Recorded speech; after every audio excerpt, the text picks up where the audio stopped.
Let's jump right into this. And again, we're talking about Thailand expenses. And the way the spreadsheet is set up is on the upper left, we have monthly expenses. Toward the right, we take a little bit of a look at income. We take a look at some variable expenses that can be associated with living in Thailand. And then we'll take a look at travel plans and how that sort of fits into the entire picture. But first, let's take a look at the items such as rent. Take a look at planned, what I was planning about a year ago. We'll take a look at what they've actually turned out to be, and then we'll take a look at the what ifs. And we'll use this in relation to somebody who might be retired on a very tight fixed income kind of a budget. So for rent, when I was in the Philippines, I was paying around $375 a month in rent, including utilities. I knew it was more expensive to rent in Thailand, but so I put $500 down for that anticipation. It turned out to be, now that I've been here for 6 months, I'm averaging about $600 per month on rent. And I've talked to a lot of people about what they pay for rent, and one retired guy pays about 6,000 baht per month, which is about $185 per month on rent. So let's just move this down to 200. If you're trying to be minimalist, that's the place that you kind of be. That kind of a spot is more like a 15-foot by 15-foot room with a bathroom and probably not even a hot plate, but a small refrigerator and maybe a microwave. For utilities, wherever I've traveled, they average about $60 per month, and that's with air conditioning running. The place that I currently have is included. But let's say for the cheaper place, they don't have air conditioning, so they only have a fan, and $30 probably fits in pretty well for that. Cable and internet, I anticipated 60. What I'm finding is it really comes with most places, so that's not going to be much of an expense that I have here. It's just sort of included and wrapped into the 615. And then what I found here in Thailand is if you have a pocket Wi-Fi, they can provide you with better internet, and also it's a dedicated SIM card. The AIS plan has, and this also works for your phone, the AIS is around 1,700 baht, which is around $50 to $70 per year, and you get 100 gigs of data per month. So it's a huge plan, and that's something I opted for. Currently, I have a U.S. phone, and also that's what I was paying in the U.S. I still have it. If I had to be in a really tight situation, I would eliminate that altogether. I don't really see the need for it other than to keep an old phone number. For the Thai phone, I anticipated $25 per month. And because of the AIS plan, it's about $5 per month is what it comes down to. And even if somebody's living on a budget, they don't need to use the pocket Wi-Fi because their phone could act as a hotspot. And they still get the same amount of data. So that sort of covers all that together. One thing I had heard about was health insurance in Thailand. So I anticipated $50 per month. Having traveled and been self-insured over the last couple of years, I thought that was a reasonable amount. But once I started applying for the visa, then I learned that the actual amount is around $165 per month for full Thai health insurance. You can't get around it. Even if you are retired and living on a fixed income, you still can't get around this $160. Even if you have Medicare, that you have to pay for Medicare in, say, the United States or any other country that might have that kind of a plan, it might cost $150 or $160, but you still have to pay for the Thai health plan. So factor that one into it. There's no way around it. Then self-insurance, of course. You still always buy, things like aspirin or Tylenol, whatever you might need over the counter each month. If you're on a fixed income, you might cut down on that a bit. For virtual private network, I opted for a virtual private network. It's averaging $5 per month. I have to say I use Surfshark. I'm not really pleased with it. It seems like it's throttling everything that's coming into my system. So, and the connections are not always that reliable. Water in the Philippines costs $10. Believe it or not, water here is a little bit more expensive. You can find budget deals on it, but $25 is a fair amount. If I really wanted to go shopping for water instead of the 7-Eleven, I could find it for about $10 per month. Groceries, I anticipated 150, and that goes down here because of dining out. You'll take a look at these in a few minutes.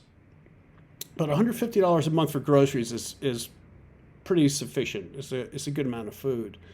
In August, I spent about $80, and I'll be honest with you, what that is mostly milk and some snacks around the house. But I tend to eat out more because it's so inexpensive here to eat out, and I'll talk about that.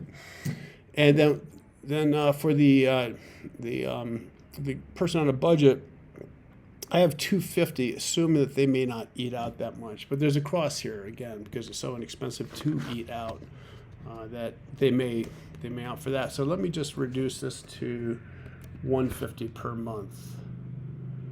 And then you have to do the 90-day report. So I anticipated $50 per month for that. I paid about $50 one time, actually $60. It was 1,900 baht. But the last time I went in and did my 90-day report, it was zero. They didn't collect any money from me, so I was completely shocked on that one. That's fine, I'll take it. Laundry is actually much more expensive in Thailand than in the Philippines. I anticipated 20, it turns out to be 50. Probably get by for about 10. So then to get into the variables, by the way, you could always say some of these are variable, right? But these are the items that you really can't live without. Variables are things that you could adjust on a monthly basis, how much you want to spend. So I anticipated 150 on miscellaneous, right? That could be anything from, for anything, playing golf, for instance. I found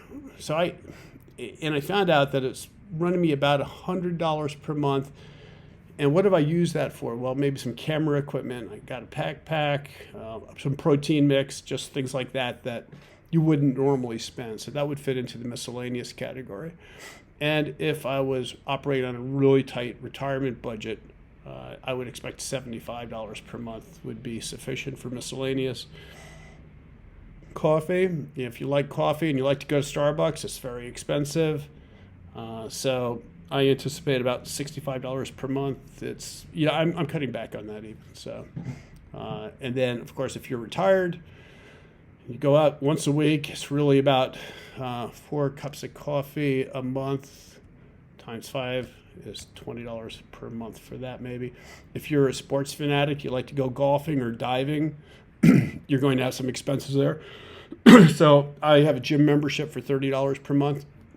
Whatever your budget is, if you're a vacationer, it's going to be much higher, I would anticipate, than somebody who's living here, unless they just like to play a lot of golf.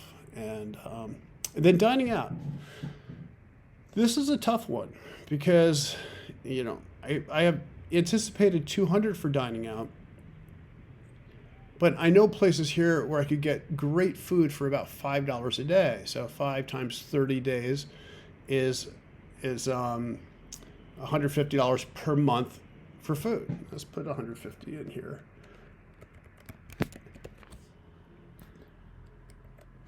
$150 per month for food dining out because it's really not that expensive. Now I could go to a nice restaurant and I could get a $30 steak, and I do that once or twice a month. But then that would be fitting into the miscellaneous or maybe into some of the entertainment costs. Now, if somebody is on a budget, they could still go to that place, and instead of spending $150 there, they might be able to spend $100 here and cut down their costs somewhat. And for entertainment, well, this depends on what you like to do. I use 200 because I heard that there's a lot of things to do in Thailand as far as going out in the evening. Then in comparison to the Philippines, it was very low. There was not much entertainment expenses, especially with COVID. Things were shut down. So you found yourself spending time with friends out in the country more so than in cities and bars. So that's what I was basing the 200 on. What I'm finding in Thailand is that the establishments are really designed to get as much money as they can out of it. You can spend, name your price basically. You can spend $1,000 a day just going out to some of these bars. And I'm going to quote Jeremy from Do More Life. He says, Patty exists for one reason only, and that's to separate you from your money. And it's a great line because it's true. I'll do a video about an experience I had at one of these places where by the end of the night, I'd spent $120 in one spot, and I don't even know what had happened that night. How did I spend that kind of money? So it's very easy. If I spent that much money in one night, to blow through $500 or $700 or $1,000 per month if you're not paying attention to it. And of course, the what if situation, if you're looking to cut down on your budget, you're still going to want to do some of that. So leave 200 in for that guy.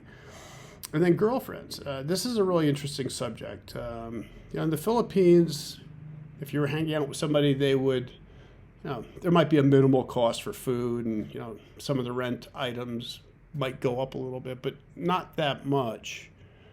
Here in Thailand, it's much different. So I put in $350 for that. And I can't really speak too much to it because I don't have that experience yet. But I would say that the way they view relationships is if they can work and make $400 per month, and they decide to give up that work to be with somebody, that they would expect that person to compensate them like a salary. So that's where that number comes in. And I've been hearing anything from 12,000 to 20,000 baht per month is a common amount that you would expect to pay. So 20,000 is high, $640. Whenever I mention that to somebody, they're like, who are you talking to? They're very surprised that it can be that high. So it's just something to be aware of, and you sort of can plan on that. And the retired guys that I know that are, on a fixed income, $75, they seem to find people that are happy just to be with them in their environment. It offers them something unique, so it's okay. For mass transit, now I actually haven't used any mass transit here in Patong, in Phuket, but in both Pattaya and in Bangkok, I used a lot of mass transit. So $50 per month is probably realistic unless you're in Pattaya, and going back and forth between Pattaya and Bangkok, it costs about $20 for every trip back and forth. So you could plan on that. So for now, for me, it's zero. And for a person who's trying to save some money, doesn't want to rent a motorcycle, you can figure $30 per month in taxis or some sort of a rideshare kind of thing. And then motorcycles in the Philippines, it cost about $140. That's what I anticipated a year ago. I got here and I found out that because of the situation with the pandemic, you can rent for much less money. So I'm totally per month about $100 per month, and I don't think that somebody who is, on that much of a fixed income would go for that kind of an expense unless they bought one, and then they have vehicle maintenance. So travel, just to get into this, because of COVID, there is no travel, right? So, but I did plan on $200 for travel, and for Airbnbs, wherever I go, that would be in that range of $250 for hotel rooms. What I found is really that's running about $100 per month. And I would anticipate that even somebody on a tight budget would like to experience a little bit of travel, so they're going to go through those expenses as well. In here, I have second rent. It's possible, if you take a look at the rent, I found them that are really nice places, between $450 a month and, $700 or $800 per month. But even at the $450 per month, you could go lower, and you could technically rent an apartment in Pattaya and also an apartment in Phuket, assuming wide open travel. And you could store belongings at both places and spend a few weeks in each one each month. So that's possible to do. It's just an option. I thought I'd put it out there. I sort of considered it and decided to move to Phuket instead. Child support and debt payments for whatever your past life is, they would still continue. So I found that what I had planned on was around $2,400 per month, and the actuals is around $2,400 per month I don't think I've gone to the 500 on the entertainment, and I certainly have not gone on that. So if I were to drop that to, let's say, 100, and drop this to 200, that's probably more realistic in terms of my monthly expense, around $1,800. In the Philippines, I was at $1,200, and really had everything that I needed to do, and that's without travel. That's during the COVID period. So that's just something to weigh in, that it's roughly 30% more expensive in Thailand to live and live comfortably than in the Philippines. So if you're doing that kind of a comparison, there you go. So let's take a look at income just briefly here. There's three aspects to the income. It's what you plan, what currently is at your fingertips, what the reality is once you get to that place, and it applies to 20 to 70-year-olds, and then the what ifs, what are your future plans. So if we just take a look at this, and let's say somebody's military pension, they anticipate 900 when they retire, it's really 1,000. Some people could have investments, some have cash they want to use, rental income, day trading. I do want to talk about that because our friend's a day trader. If they're a consultant, they could be doing programming work anywhere in the world. So that's certainly viable for them. My friend is a day trader. If he is able to make $500 per week, and I've seen him, he has good days and bad days. One day he might make $450, the next day he might lose $600.